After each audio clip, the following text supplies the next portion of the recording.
perder tudo que você conquistou ao longo da sua vida. Essa situação representa talvez o maior medo da maioria das pessoas. Insegurança, pobreza inesperada e a perda identitária fazem parte da vida dos quase 80 milhões de refugiados espalhados pelo mundo. Esse fenômeno, que praticamente dobrou na última década, representa a mais grave crise humanitária na história desde a Segunda Guerra Mundial. O sociólogo Zygmunt Bauman, em uma de suas últimas reflexões, defendeu a hipótese de que os refugiados simbolizam nossos piores medos. Por envolver tantas vidas e reflexões, não há atalhos para esse problema nem soluções rápidas. Por isso, hoje, convido para ir direto ao assunto Vladimir Feijó, professor de Direito e Comércio Exterior da Faculdade Arnaldo Jansen, Padre Macário, verbita e supervisor provincial na Espanha, e Stephanie Silva, aluna da Faculdade Arnaldo Jansen, discutindo as causas, consequências e possíveis soluções para essa questão. Bem-vindos todos. Olá, obrigado. Obrigado, boa tarde. Obrigada. Bom dia. Vladimir, para iniciar nossa conversa, gostaria de esclarecer a diferença entre refugiado e imigrante e se há uma diferença também nos direitos entre eles. O refugiado é uma espécie de migrante, portanto, o conceito de migrante ele é mais amplo e inclui o fluxo de qualquer pessoa por qualquer motivo, enquanto que refugiado é um conceito específico que primeiro existiu em torno de costume internacional e hoje está positivado em um tratado, a Convenção Relativa aos Refugiados, de 1951, e prevê que inclui apenas aqueles indivíduos que, por temor ou efetiva perseguição em relação à raça, religião, nacionalidade, grupo social ou opinião política, se encontra já fora do país de sua nacionalidade ou não pode retornar àquele território. Esses que se enquadram nesse estatuto de refugiado merecem proteção internacional, seja do país que o recebeu, ou seja, de outros países que vão auxiliar esses a ajudar a humanidade a preservar a integridade, a dignidade de qualquer indivíduo perseguido, ou seja, para uma realocação, né, em terceiro local. Enquanto que o migrante, ele aí se enquadra naquele que deseja entrar e sair de diferentes países, em categorias as mais distantes. Do ponto de vista dos direitos humanos, qualquer indivíduo deve ser considerado pessoa pelo direito, no lugar em que estiver. Ou seja, ele tem direitos e liberdades. Porém, com restrições. A entrada no território nacional de qualquer país tem que cumprir a legislação interna. Portanto, o migrante que deseja entrar no Brasil tem que cumprir as regras brasileiras. O migrante que deseja entrar na Síria tem que cumprir as regras sírias. E é muito comum se exigir uma prévia autorização, o visto, e com condicionantes de tempo, de local, de atividades que pode realizar ou não. Já o refugiado, por estar numa proteção universal, espera-se o mais amplo universo de dignidade possível a ele. Enquanto ele estiver protegido, ele deve ter tratamento igual ao nacional, as liberdades para que ele possa, sozinho ou com a sua família, realizar os atos regulares de trabalho, de estudo, de convivência na sociedade, sem as restrições que o indivíduo submetido à autorização de um visto tem. Para essa migração ocorrer da forma mais humana e mais natural possível, as missões acolhedoras são muito importantes. Por isso, Padre Macário, gostaria de ouvir do senhor como é o trabalho dessas atividades missionárias. Olha, eu gostaria de lembrar que os missionários do Verbo Divino, que nasceram no século XIX, no final, eles já começaram desde o início a acompanhar migrantes. Por exemplo, os migrantes que iam para a América Latina, famílias inteiras que saíam da Alemanha e saíam da Europa, porque a situação aqui era muito complicada economicamente, a congregação já foi para animar a vida espiritual desse pessoal. E com o tempo nós continuamos fazendo essa mesma tarefa. Nos anos depois do Concílio Vaticano II, nós recebemos uma encomenda da congregação para trabalhar tudo que fizesse referência à justiça e à paz no mundo. Então, as pessoas precisam migrar porque na situação onde se encontram, provavelmente tem mais carência. Como a Europa melhorou tanto nos últimos 50 anos, então muitas pessoas do assim mal chamado terceiro mundo estão querendo chegar na Europa ou nos Estados Unidos, ou aliás no Japão, somente por questões econômicas. Mas a nossa congregação então tenta levar para frente centros de acolhimento em diferentes lugares do mundo e há bastantes padres, irmãos que acompanham esse processo das migrações das pessoas que chegam. Concretamente, eu fundamos uma ONG no ano 1990, porque era a época onde mais migrações estavam entrando na Espanha. Pessoas que estavam chegando do mundo inteiro, mas sobretudo América Latina. América Latina por quê? Por causa da língua, por causa dos costumes, por causa da relação familiar que tínhamos dos anos anteriores e também das migrações espanholas que foram para lá, né?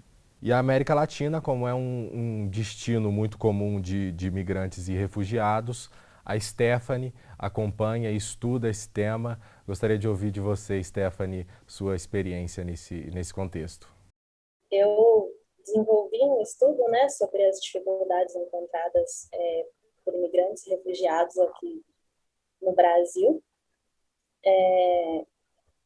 Esse estudo eu abordei tanto questões jurídicas, né, quanto questões de acolhimento mesmo e de como funciona essa reinserção deles na nova sociedade, né, no estado acolhedor.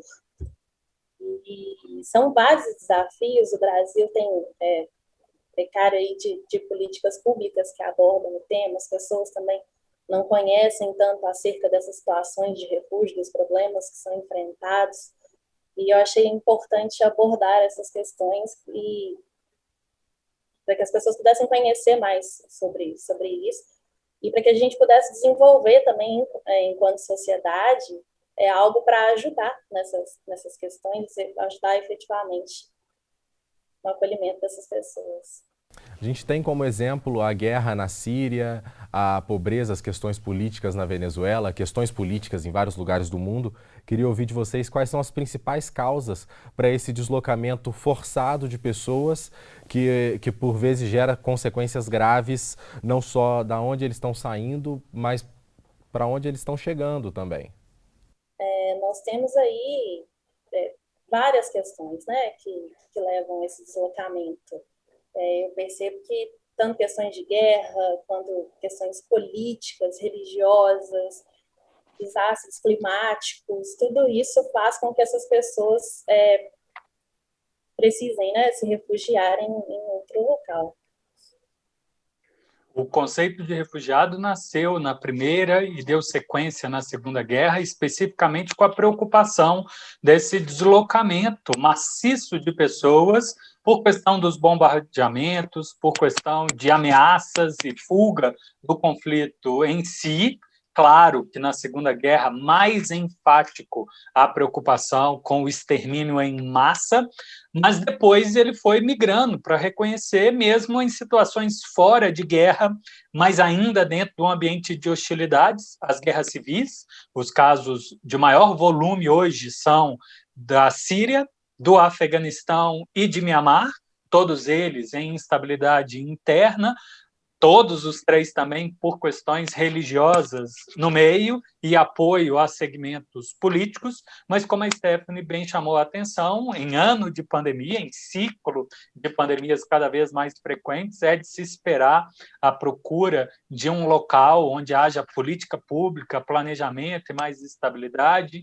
Em anos e épocas de dificuldade econômica, claro, a migração que o padre Macário sugeriu, que é o que a gente vê, as pessoas procuram um ambiente onde se vê mais possibilidades, mas abrimos espaço para também outros tipos de deslocamentos internos, especificamente os ambientais, vulcões, secas, maremotos, são os que foram mais bem documentados. Mas espero, infelizmente, ter novos tipos de registro aparecendo, porque a grande finalidade é essa, proteção da liberdade e da dignidade da pessoa ameaçada por qualquer objetivo, por qualquer razão que seja. Perguntava pelos refugiados da Síria, que estamos muito perto, né? E aí que aconteceu? A maioria deles chegavam na Itália e chegavam também na Grécia. E lá foram colocados naqueles grupos de umas situações inumanas praticamente, nos campos de refugiados, né? Por isso foi pedido que a Europa repartisse esses refugiados nas suas nações, mas não houve resposta. Eu acho que na Espanha tem chegado por aí 100 pessoas. E isso é uma miudeza com relação a tudo que tinha se comprometido, né?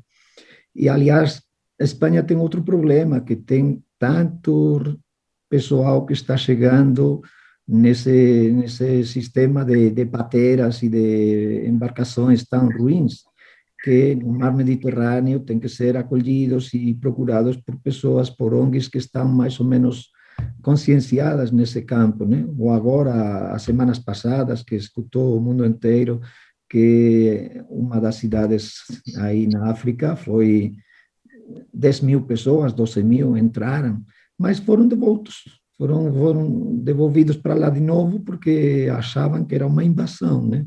Então, aqui está a questão. É uma questão de refúgio, é uma questão política dos Estados, a mesma guerra, qual é a razão pela qual a guerra se mantém? Porque eu acho que deveria ser que pare a guerra de uma vez para que não precise sair o povo lá refugiado e perseguido, né? Mas isso não acontece facilmente. Por isso a situação se complica quando, aliás, não somos capazes também de acolher aqueles que estão sofrendo as consequências da guerra. Como esse refugiado sírio, ele se percebe no Brasil?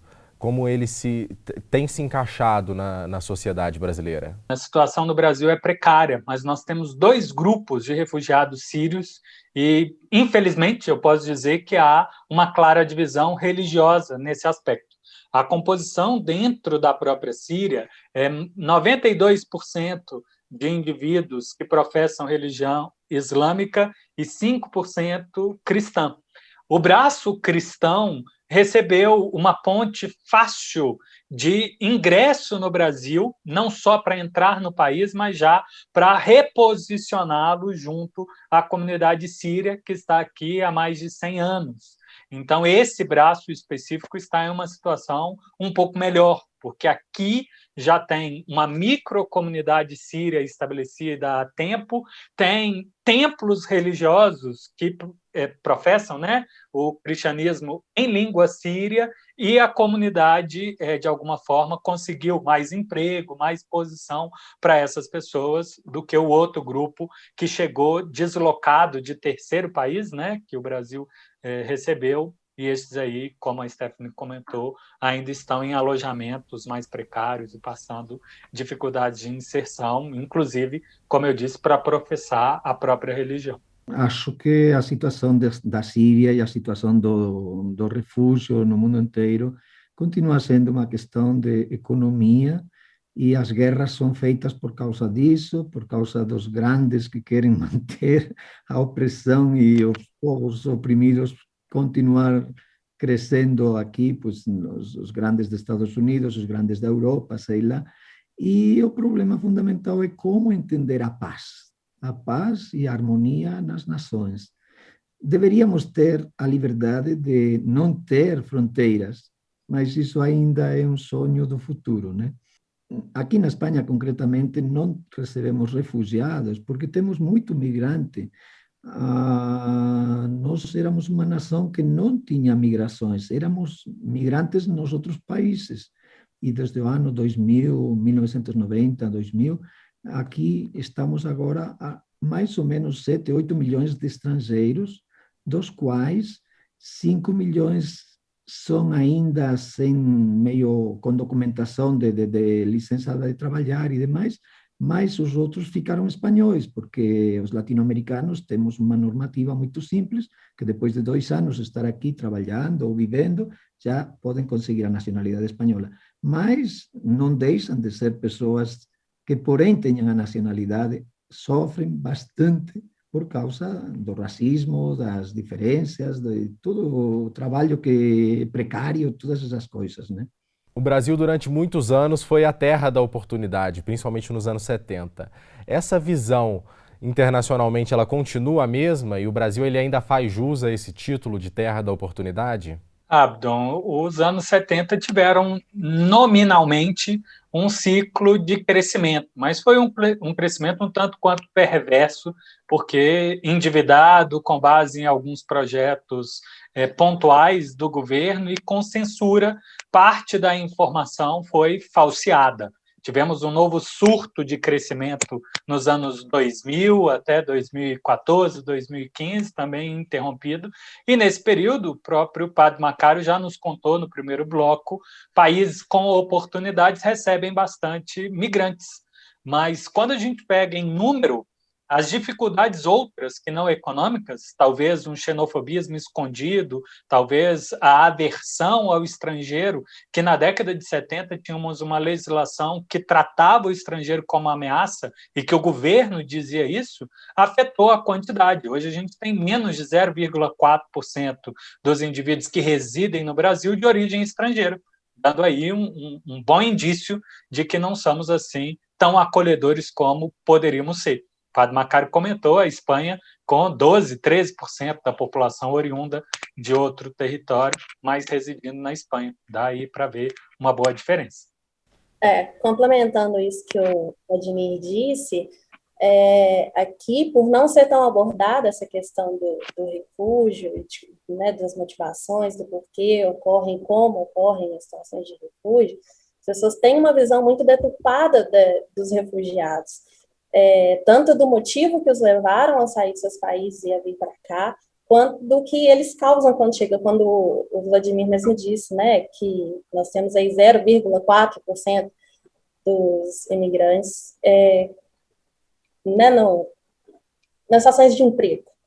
E a ideia que muitas pessoas aqui têm é essa, de que vão vir para cá e vão roubar nossos empregos, que vai aumentar a criminalidade, que se saiu do outro país fugida porque boa coisa não fez. Então, assim, essa ideia do brasileiro acolhedor, sim, o país tem legislação para acolher bem, mas na prática isso funciona de uma maneira diferente, isso precisa ser melhor trabalhado para mudar essa ideia errada que as pessoas têm sobre os refugiados. A gente tem observado, não só no Brasil, mas no mundo, uma escalada da extrema-direita e um surto nacionalista perigoso. Como a xenofobia se relaciona com o nacionalismo? Olha, nós estamos experimentando esse fenômeno aqui na Europa e concretamente na Espanha, né? O partido do Vox, que não existia, já tem 10, 15% de votos. E a que se deve? Pois eu acredito que mesmo o sentido de o medo que temos de ser invadidos, o medo que temos de que mude a nossa cultura. Mas nós temos um mosaico de culturas tão diferente, desde o norte hasta Andaluzia ou as ilhas, sei lá, que não deveria ser esse o motivo, mas o motivo, mais uma vez, eu acho que é o medo econômico, que eles vêm tirar o nosso emprego. Mas o nosso emprego, se eles são os que fazem os empregos que ninguém quer, nós, se não tivéssemos esse mundo que temos de migrações, quem tomaria conta das nossas crianças? Quem estaria fazendo a limpeza das casas? Quem estaria limpando as ruas? Quem estaria tomando conta das sanções, que são as pessoas que estão aí morrendo de qualquer jeito? Pois são só migrantes, a maioria sempre são migrantes. Portanto, eu sempre falei, eles não vêm a tirar o emprego, eles vêm a dar vida para nós, porque graças a eles nós estamos continuando. Mas a xenofobia, o que acontece? Isso é uma questão cultural. E nós mamamos isso de ser racistas. Não é uma questão que dá para se liberar dela, porque sempre estiveram as nossas conversas, a maneira de falar, tudo bem para dizer, olha, o diferente tem que deixar fora. Mas isso de sempre. Quando eu morei no Brasil, eu estava convencido que o Brasil era o lugar mais acolhedor do mundo. Por quê? Porque você tinha todo tipo de raças e de pessoas que tinham chegado de qualquer lugar. Porém, era muito difícil conseguir um visto para entrar se você não ia com as condições que tinham os políticos do momento, né? Na Espanha agora, pois acontece a mesma coisa. Se fecham as fronteiras, estão se preocupando porque como vai ser que estão chegando tanto pessoal, mas aqui não nascem crianças. O que vai acontecer dentro de 20 anos? Precisamos pessoas que tenham filhos para manter o nível de economia ou de a situação que estamos nós morando neste momento, que é muito elevada. Portanto, precisamos de pessoas que venham e que estejam aí. E a minha teoria é que o mundo tem que tirar as fronteiras. Não sei se vamos conseguir algum dia. As pessoas precisam entender que não é uma relação contraditória, né, Vladimir? Padre Macário chega ao ponto nevral disso aí. Há um processo de construção de mito da modernidade. A modernidade começa com a formação do Estado Nacional e essa pseudo-legitimação de apenas um grupo e um poder sobre o espaço, sendo que o espaço sempre foi e continuará sendo das pessoas, dos seres vivos, dos minerais, todos interagindo nesse universo todo integrado. Acontece que foi conveniente para os poderosos estabelecer esse controle e tentativa de controle sobre as fronteiras e, como tal, exercendo influências múltiplas sobre as pessoas, inclusive sobre as mentes. Daí vem essa mentalidade colonizada que começa com a formação da nação, um mito de um povo coeso, que tem uma só língua, que foi imposta pelo dicionário formal, ensinado e exigindo que as pessoas tenham um linguajar supostamente certo